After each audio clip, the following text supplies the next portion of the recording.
हमारी पार्टी में बहुत मुश्किल वक्त आ गया था, तो कुछ लोग फिर ऐसे इकट्ठे हो गए जैसे इकट्ठे हो गए।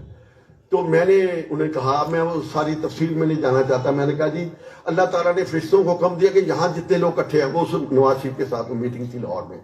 जब वो नवाज शरीफ साहब बड़े मुश्किल में थे, तो मैंने कहा जी अल्लाह ताला ने फरिश्तों को कहा है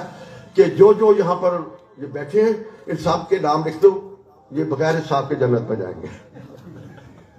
अब जितने आप आ गए वो तो जन्नत में जाएंगे, लेकिन मैं जन्नत का वो ये देते हैं ना, आले रसूल ये देते हैं ना सर्टिफिकेट की, ये जन्नती है, तो मैं आपको सर्टिफिकेट देता हूं कि जो यहां आ गए हैं वो तो जाएंगे ही, जो लाहौर जाएंगे किस मार्च को, वो भी इंशाल्लाह सीधे जन्नत में जाएंगे। क्यों कि मैंने आपको कहा है कि हमने अपनी जात के लिए नहीं जाना, मुझे कोई जरूरत नहीं है, मुझे टिकट मिले या मिले, मैं टिकट की खातिर नहीं जा रहा, मैं मुल्क कौम की खातिर जा रहा हूं। मुल्क तबाही के किनारे पर पहुंच गया, पूरी जानदारी से समझता हूं कि इस वक्त इस मुल्क में